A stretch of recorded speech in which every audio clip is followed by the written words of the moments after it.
Hey everybody, welcome to the live Q&A. Hi Jaylene, hi Everett, how are you guys doing? Hi John. Thanks so much for joining me on this Q&A. I'm sorry that I had to cancel it last week, so I'm excited to do this one today. If you're watching this on a replay, thank you so much for taking the time to watch it. And with that, I will go ahead and get started with the first question.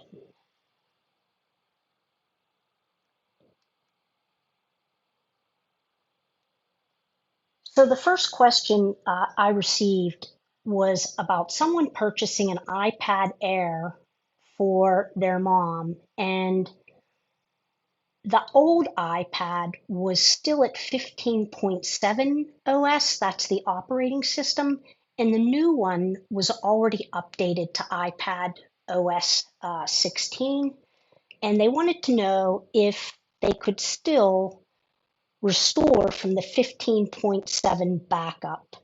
So let me come over to my iPad. There we go. So if you purchase a new iPad and it already has the updated operating system on it, you can still restore it from your previous backup because it's only data that is stored in your backup. It's not attached to the operating system. So let me just come in to my iPad so that you can kind of see what I'm talking about. I am going to block out some of my sensitive material. So give me a second to do that. So if I come into the iPad and I go to the settings and I tap on my name at the top and I tap on iCloud, you'll see that your device backups reside there. If you are not backing up your device on a regular basis, you should do that because that is what allows you to purchase a new device and then restore any of your data that you've backed up to the new device. And so if you're getting a message on your device that says iOS can't be backed up or iPadOS can't be backed up because storage is full, well, basically what you need to do is to make sure, I'm going to tap on iCloud Backup. As you can see, I have an iPad Pro and an iPhone Pro 14, and they already combined go over the limit that Apple allows you to back up, which is 5 gigabytes. So if you have two devices using the same Apple ID, well, they're going to quickly use up that free storage, and Apple really should increase that, but they haven't. So if you're running into that issue because maybe you take a lot of photos or you just store a lot of things on your devices, then you have two options. You can either delete things from your iPad or iPhone to get under that 5 gigabytes, or you can purchase more storage from Apple, and it's very reasonable. If you only need 50 gigabytes of storage, 99 cents a month, you can purchase that. If you need 200, $2.99 a month. And if you need even more than that, they have a 2 terabyte option for $9.99 a month. But if you're not able to back up your device, then you're not able to restore your backup to a new device when you buy it. So that's basically the answer to that question. Yes, you can absolutely use your old iPad to restore to your new iPad, even if the operating systems aren't the same, because it's only backing up your data. Okay, let me get rid of that. Question number 2, I lost my iPhone in my house. Is there a way to use an Audible Alert? Yes. So let me come back to the iPhone. And I am going to go in and bring up, there's three ways you can do this. The first way I'm going to show you is by way of your Apple Watch. So I'm just going to go into the settings app on my iPhone, and I'm going to scroll down to accessibility and tap on Apple Watch mirroring, just because it makes it easier for me to show you my watch. And so now you're seeing a copy of my watch on the screen. If I swipe up uh, from the bottom of my watch to come into the watch control center, you'll see a little icon that looks like a phone with sound waves. If I tap on that, you're going to hear, it's gonna bing my device and you'll hear it. So that's one way to do this. The other way is if you have another device. So if you have an iPhone and that's what you can't find, but you have an iPad, the easiest way to do that, I'm going to come back to the iPad and I'm going to tap on this Find My app in the bottom of my dock. So I'll tap on that and you'll see a listing of my devices on the left-hand side. And you'll see my iPhone 14 Pro listed there. If I tap on that, well, now it zooms in and I can come over here and play a sound. So if I tap on play sound, it takes a few seconds because it's connecting. And it's not allowing me. It must be because I'm on live. But normally it would play a sound and you would hear your phone. The other great thing about this is the fact that you can see where your phone is located. So what if your phone wasn't at your house? You left it at someone else's house or a restaurant or anywhere. You would be able to see your phone on your device. So that's another way to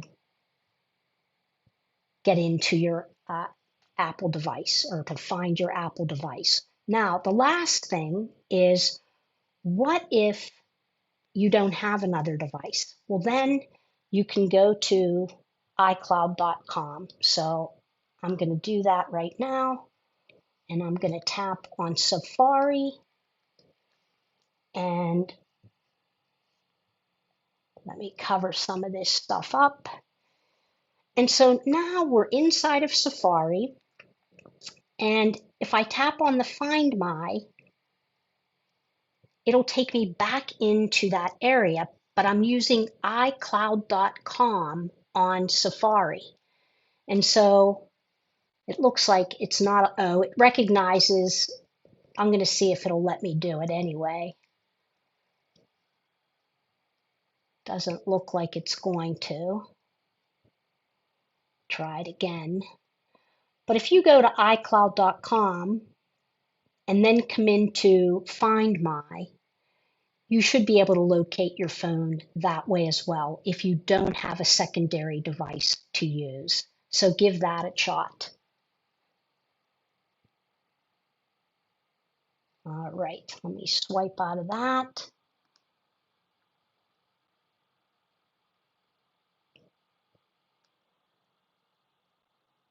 Question number 3, can I use Siri to take a video? Yes, but not in probably the way that you think you can. The easiest way to have Siri take a video is by using the Shortcuts app. And it's very simple to set up. So I'm going to walk you through it. And then you'll be able to use this anytime you want. I'll put a link in the video description that you can download this shortcut. Really, you should try setting it up on your own because it's pretty cool. So we are going to come into the Shortcuts app on the iPhone, which is this app right here. I'm going to click on it to open it. I'm going to tap on the plus sign in the upper right corner. And so now we need to add an action. And so what we want to do is we want to take a video. So I am going to search down here for video. and then the option pops up, take video. So I'm going to select that. And so now we're going to take a video using our back camera, which is the better camera on the back of the phone. You can also tap on back. And if you want it to be the front-facing camera, you could set it up to take a video using the front-facing camera. For now, I'm just going to leave it as the back-facing camera. And now we need to add one more action. So we want to take a video automatically using Siri, and then we want that video to go into a photos album. So now I'm going to search for photos. And then I'm going to search for Save to Photo Album. So I'm going to tap on Save to Photo Album, which is right here. And now that adds the next action. And as you can see, it automatically knows that I want to save a video because of the action before it. So we're going to save a video, and it's going to save it to the Recents folder. But if I tap on Recents, I can select any folder that I want to save it to. So now we've set up our shortcut. It's that simple, but we have to give it a name. So I'm going to tap on this down arrow because we want Siri to recognize it, and I'm just going to rename it Video. And I'm going to tap Done, and I'm going to tap Done. Now, you could come in to the Shortcuts app and tap on it, and it would run it, but what good is that if you want it to run automatically? So if I just say, Hey Siri, Video, it automatically opens the camera app, and as you can see at the top, it starts recording a video automatically. And so you don't have to do anything. You just say whatever the name of the shortcut is. So in this case, it was video. I'm going to tap on the stop icon, and now we get an option to retake or use video. So once I tap on use video, now that video has been added to my recents. So let's come into my Photos app, and I already have the recents selected. So let me pull up a little bit on this so that you can see it. And there is the video that we just took. If I tap on it, it will play it. So that's how to set up a quick shortcut in the Shortcuts app to take a video using Siri.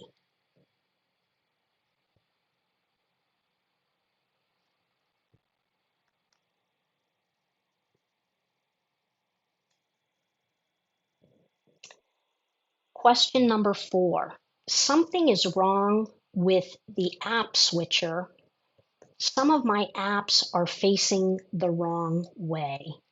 So I have an app that does this all the time, and it's very frustrating. So let me come to the iPad Pro, and I'm going to search for the Woot app,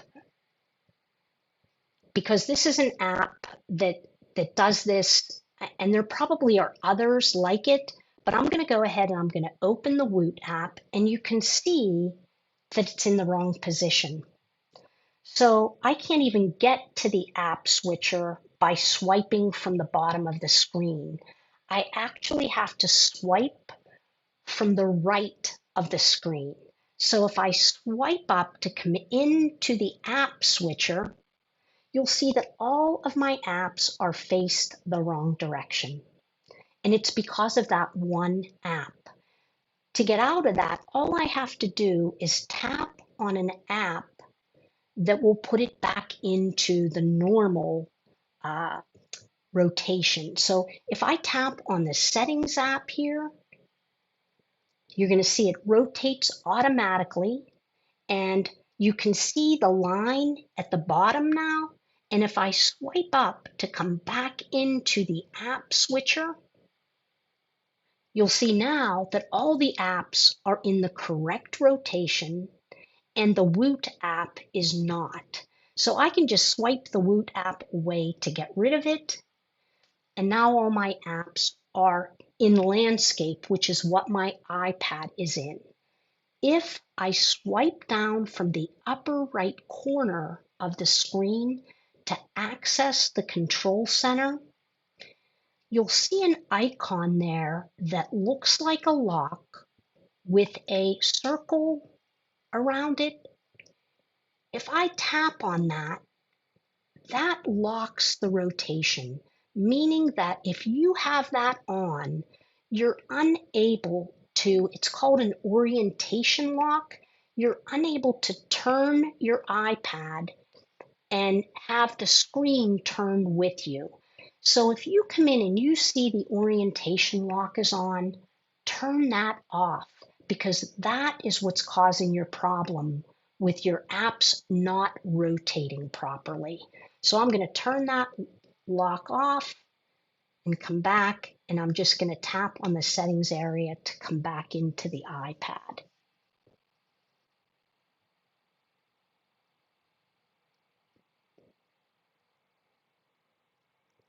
Question number 5.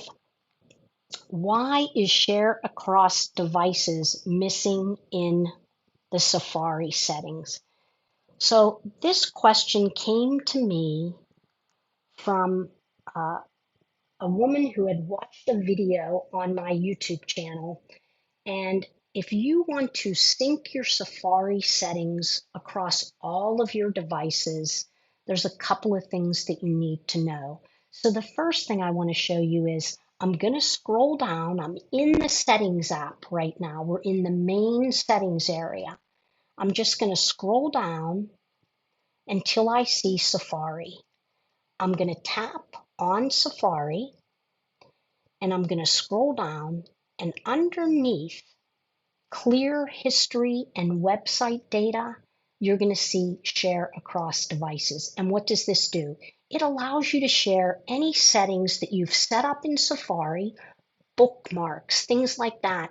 It allows you to share them across your iPad and your iPhone. So the toggle switch is turned on. Well, what the woman was telling me was she didn't have that setting. She went to that area and the setting wasn't there. Here's why. If I come back up and I tap on my name at the top, so let me reposition this so you can see it. If I tap on my name at the top and I tap on iCloud and I tap on Show All, you'll see Safari and the toggle switch is turned on because you must be syncing Safari with iCloud.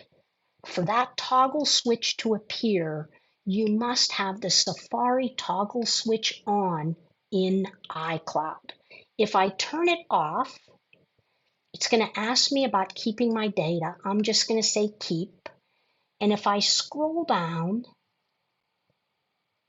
and I tap on Safari, you're going to see that that toggle switch is missing underneath history and website data. It's not there because you're not backing your settings up, your Safari settings to iCloud. So if you want to back up your Safari settings and sync your website settings across your devices, you have to have this turned on in iCloud. So I'm going to go back. I'm going to tap on iCloud. I'm going to tap on Show All. And I'm going to toggle that switch back on. And it's going to ask me about the data that's on my device. And I want to merge it so I don't duplicate anything. And so now it's turned on. And going back to Safari again, you'll see that that toggle switch has come back. So that was how to fix the share across device settings. Okay.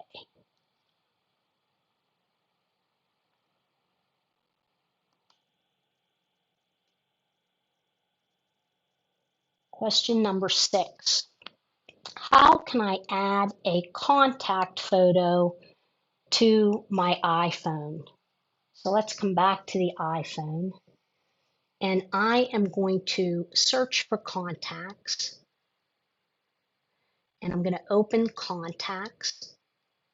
And so I already have a contact open, and so to change the icon or put a picture there, if I tap on, let's do this, discard changes. Let's tap on edit because you're seeing the contact. Tap on edit and then tap on the picture. And now you have many options. So the first option you have is you can take a picture. So if you're with the contact and you can take a picture of them, you could do it that way. If you have their picture in your photos album, you can go to your photos album and use their picture from there. You could use an emoji, so I'll just pick an emoji. And then if I tap on style, I'll just get an option to give a background color. And I'm just going to cancel that for right now. The other option you have is memojis. So if I tap on a memoji, you'll see that the giraffe starts talking because memojis look at you via the camera, which is kind of cool. But as soon as I choose one, it stops. And if I tap on next, now I get the option to scale it. So I can pinch to zoom and scale it inside of that white circle. And I'm going to tap on choose. And now I get the option to use a background if I want to. And when I'm finished, I would tap on done. And now you can see that I've changed the icon for my contact. You could also just use the initials. And so if I tap on initials, I can assign this to the contact if I want. And if I delete that, it automatically reverts to the initial of the first name and the first initial of the last name. And so that's why if you're seeing letters of the people, here's where you can go in and change and give them a photo or an emoji or whatever you want.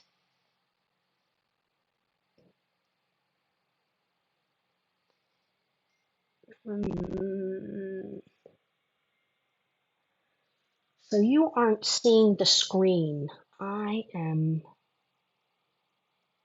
So let me try. Can you see my iPad right now?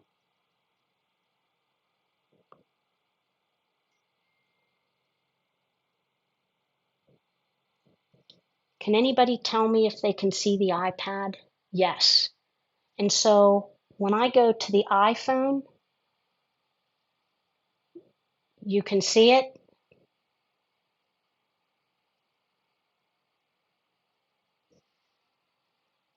So let me try this again. I see what you're saying. I now see what you're saying. So you can see the iPad, but you couldn't see the iPhone. Interesting. I'm not sure why that is. So I'm going to try to reconnect here and see what happens. And we'll see.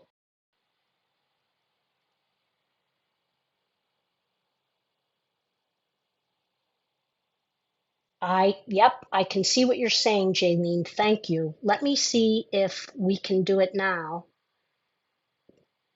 Now you can see it, can't you? Sorry about that. I'll quickly go over this. So I'm inside of my iPhone. I'm not sure why that disconnected. It may have something to do with the screen share program I'm using, but I'm inside of a contact and I'm just going to tap on cancel so you can see it from the beginning. I just would tap on edit or the picture that's there. And here's where your options are. So you have an option for a photo. You can take a photo. You can use initials. You can tap on an emoji, and that's where I wanted to show you where you can actually see me. If I turn my head, the emoji turns its head. And so if I just now tap on one of the giraffes, it locks it in. I can tap on next. I can position the emoji in the circle. And if I choose it, now it gives me an option for a background, and I can choose that. Let me tap on done, and so that would become my contact photo. So you also have options for emojis. There's many things you can do, or if you just want to change it to the initials of the person, you can choose that. And so hopefully you understand how to switch to a contact photo. And sorry about this problem. I feel bad about that, but hopefully you can see it and you know how to do it now. So I'm going to go ahead and move on to the next question. And if you have questions at the end, I'll answer them.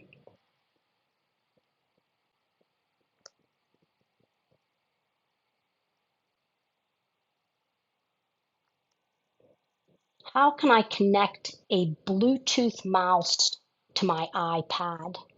I get this question frequently. So the first thing I'm going to do is give you an overhead shot, and I'm going to bring my mouse into the picture here.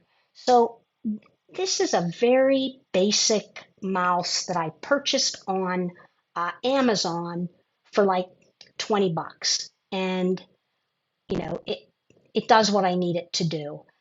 So to connect it to my iPad, I'm going to come back over to the iPad. And now I'm going to show you another view of this so that hopefully, so now you can see it. If I turn the device over, you're going to see a little button here. I hope you can see it. And it's just an on-off switch. And then, let's see if this is more helpful. In the middle, there is a small button that you push to turn on the Bluetooth antennas. So I'm going to show you, I'm going to open up settings on my iPad and I'm going to go to Bluetooth. And when I push on this button in the middle here, this tiny button that's indented, let me get a better push on it. You're going to see a flashing light on the side of the mouse, and you're going to see underneath other devices on my iPad, it pops up there. If I tap on that, you'll see that it gets added to my devices and it's connected. So if I turn it over and start moving the mouse, you can see that it's connected to the iPad.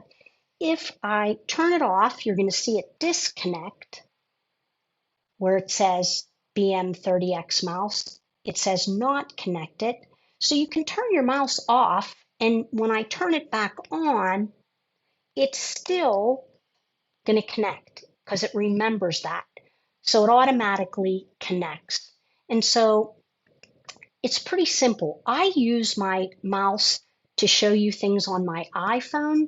So I'm going to go ahead and take this overhead shot away, and I'm going to reconnect my mouse quickly to my iPhone so that I have it ready to go. Just takes a second.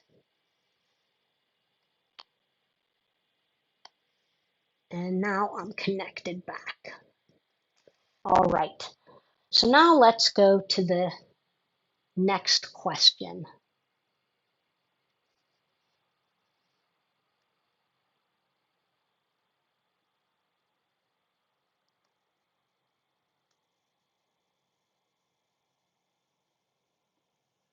I sometimes forget to reply to an email. Can I set up a reminder?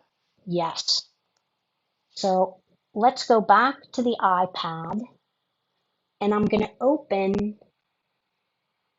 open the Mail app down here at the very bottom, and I already have an email highlighted. If I come down to the reply area, it brings up all of the actions that you can do with an email. And there's the remind me. If I tap on remind me, I can choose remind me in an hour, remind me tonight, tomorrow, or I can pick a later date and time. So if I chose the 9th and I turned on the time, and I'll just leave it at 4:30, and I say done, over here where it's highlighted in blue, you're going to see a little clock. So there's a tiny little clock there telling me that I have a reminder set up. And maybe at some point I need to change that reminder, or I need to make a change to it. You can come back and hit the reply icon, and now you can do edit reminder. So I can tap on edit.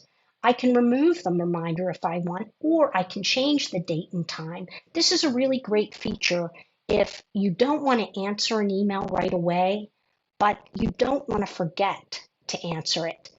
So for now, I'm going to tap on remove reminder, and you'll see that that little clock that was here is gone because I removed the reminder. So this is a great way for you to remember to send somebody an email if you have a tendency to forget to do it.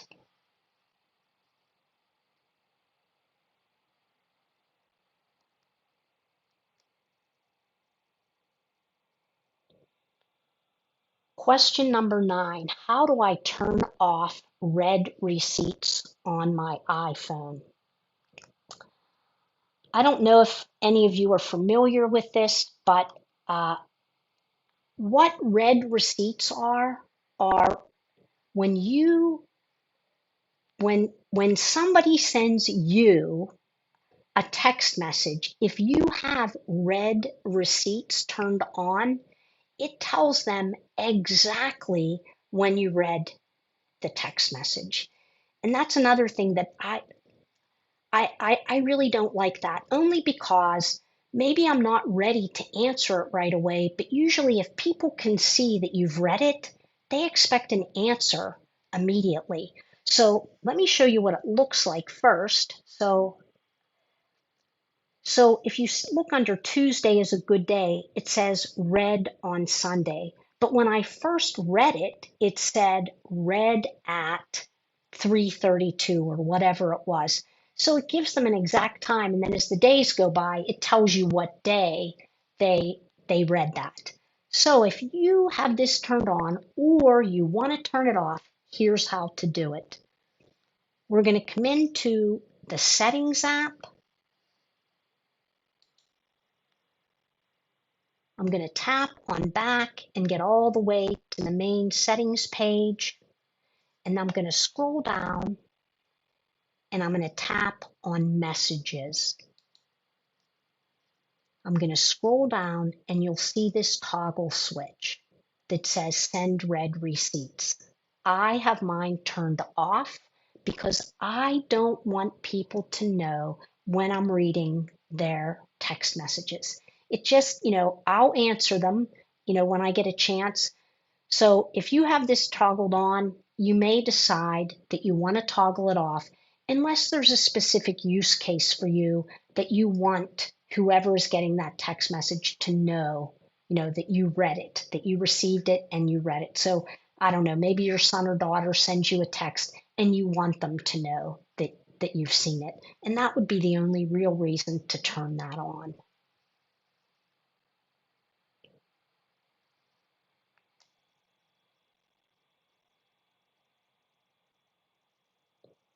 Question number 10, how do I set up my control center? So I'm going to use the iPhone. Now I'll come into the iPad and use it. So on the iPad, to get to the control center, you swipe down from the upper right corner. And most of these settings that I'm walking you through, they can be done on either the iPhone or the iPad. So don't be afraid to give it a try on your iPhone or your iPad. Even though I'm showing you on one device, you should be able to do it on another. So I'm going to swipe down from the upper right corner of my screen to come into the control center. And what I want you to see is that these controls right here, they're Apple controls. You can't change those. Now, the controls down here below focus, these are the controls that you can manipulate. So right now, I'm going to tap out of there and let's go to the Settings app. And now I'm going to tap on Control Center. If this toggle switch is turned on, sorry about that, and I swipe down from the upper right corner of the screen, now you'll see that I've added home controls. If you don't want home controls because you don't use them, just toggle that switch off and you don't have to worry about it. So that's one way to clean up your control center. To change things, here are your options. If you want to access your control center within all of your apps, you want to toggle the switch on where it says Access Within Apps. Because if you swipe down, I'm in the Settings app, but I can still access my control center. If I turn that off and I swipe down, it's going to take me to my notification center. So if you want to see the control center in all of your apps, toggle that switch on. Now let's drop down below. These are the included controls that I've added in to Control Center, and below them are controls that I can add in. So to add a control, I'll add the voice memos control at the bottom.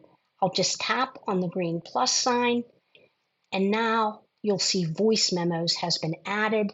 And if I swipe down from the upper right corner, you'll see the last icon in the control center is the voice memos icon. So let me tap out of there.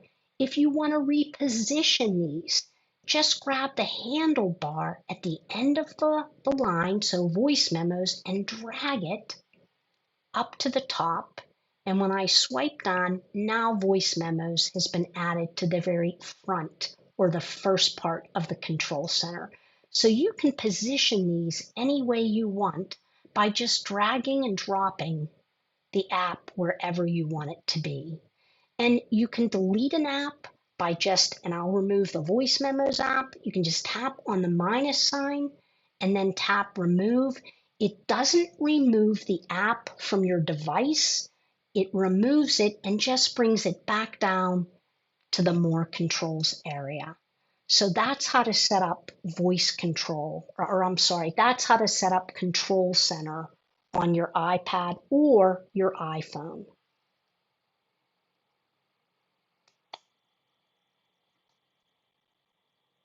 Question number 11, what are the buttons on my Apple Watch for?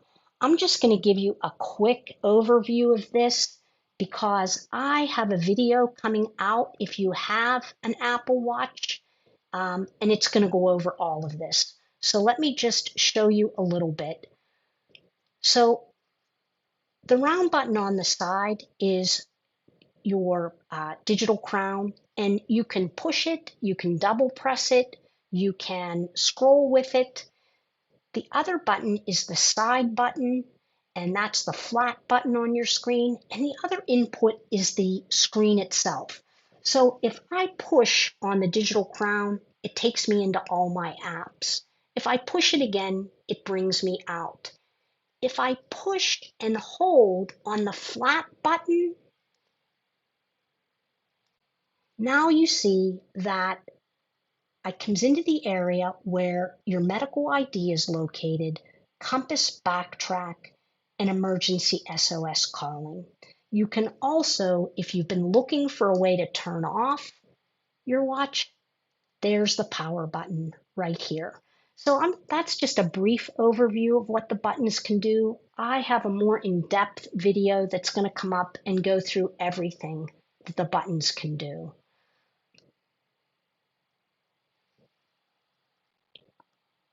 And so now we're on to our last question. How to indent in a note or a reminder. So for right now, let me bring up the Reminders app. And you're just seeing a list of my meds. If I push on a med and kind of just drag it to the right, you'll see the indent pop up. If I continue to drag, you're going to see the indent come over to the right. There it goes. And if I let go, you'll see now that Prilosec has been placed underneath, indented under lisinopril. Now can you see it? So now let me go over it again. Let me go over it again. So now that was my fault. To indent a reminder, just pull over and continue to pull on the reminder that you want to indent, and you're going to see it switch over to the right. When it does that, you can let go, and now it's been indented. To remove the indent, if you just pull again all the way over until it comes out, so it moves to the right, you can let go, and now it's back in its regular position. So that's how to indent something on your Reminders app or in the Reminders. And why would you want to do that? Well, maybe you want to set up a category above, and then you want to list reminders underneath that category, and that's how you would indent that. Let me come over to the Notes app. And so now I just have a few paragraphs here to indent a paragraph, and you can only indent a paragraph. You can't indent a line. But if I tap in front of any paragraph, so I can see, whoops, there we go. And so now I'm seeing the flashing cursor. If I push and hold on the flashing cursor and let go, you're going to tap on Format. And when you tap on Format, you'll see indentation. Tap on that, and now you can increase the indentation or decrease it. And so that's how you indent. All you have to do, so if I tapped here, push and hold, whoops, tap in the front,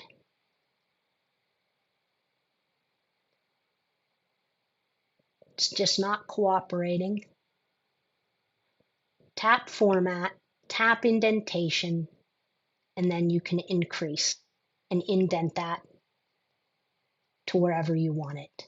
But it can only be done on one line. If I tap anywhere else and push and hold and try to indent it, it's still going to indent the whole paragraph. But that's how to use indentation under the Format area.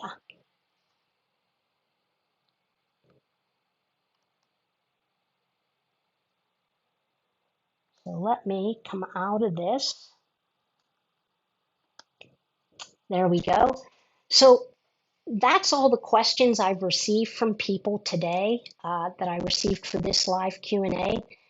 If you ever want to send me a question, you can always send it to Ellen at ellenstipsforios.com. In the Reminders app, things that are not pertaining to today are showing in today. Interesting. Let's come back to the Reminders app.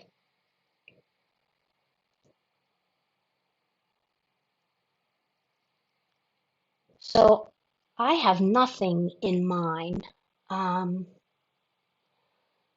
So you're seeing reminders that shouldn't be showing up in today. Have you tried going to the reminder setting area and see if you have something set up there? Let me come into settings. And let me find reminders. There they are. Have you gone in here to look to see if you have anything set up incorrectly there? Or I think the other option is, let me see if I tap on the more icon. No. Yeah, I'm not sure why that's happening, Lynn. I wonder if there's just a setting. How about over here where it says group by time, sort by due date? I wonder if you changed any of that, if it would fix what's going on. So I have mine grouped by time and sort by date. See if that changes anything. If it doesn't, I'll do a little more digging. So you're not seeing that. So if you open the Reminders app, so go back in and just open the Reminders app. Let me show you it on. So if you open the Reminders app, and then you tap on the more icon in the upper right corner, this little circle with 3 dots in the upper right corner. See what happens if you group it by time and sort by due date. See if that changes it. If it doesn't, let me know and I'll do a little bit more digging to see what I can find out.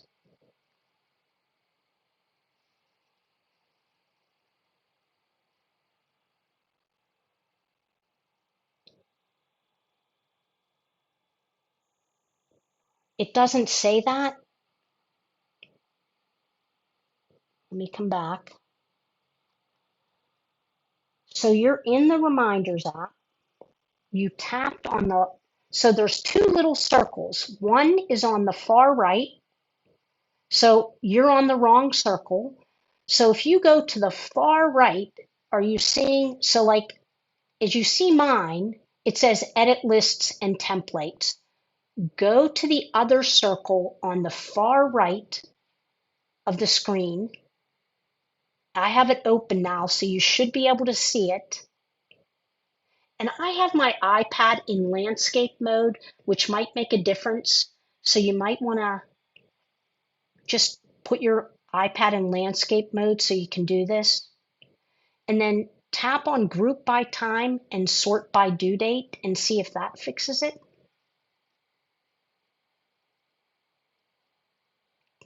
Okay, great, great. Anybody else? And if that doesn't fix it, Lynn, reach out to me via email. And then I'll see what I can figure out for you, or I'll find your email on the subscribers list and see what I can find out.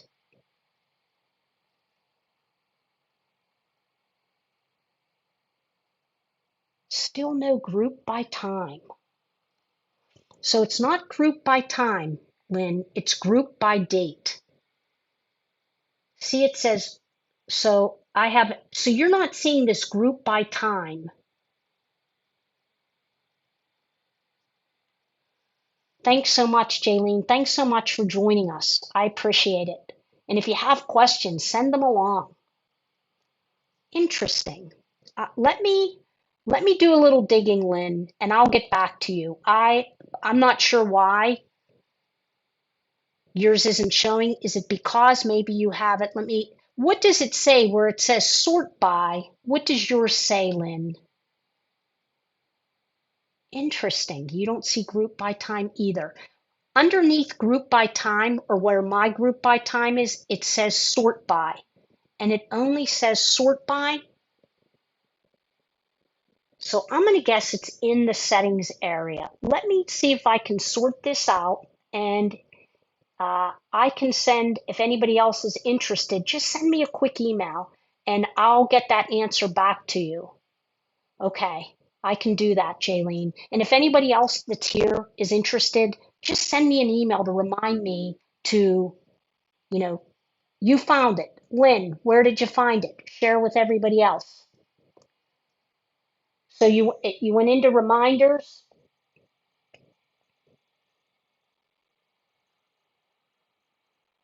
Is it under the settings area or is it in the reminders area itself?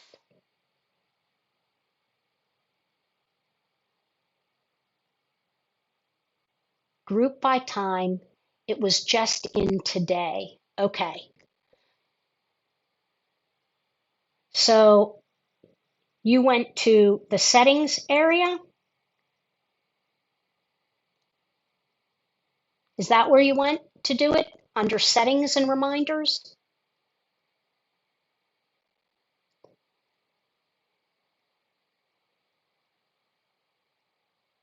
Okay. So if you go under settings and reminders, I believe try turning on the today notification, and there's an option here that says badge count. You can turn that on as well.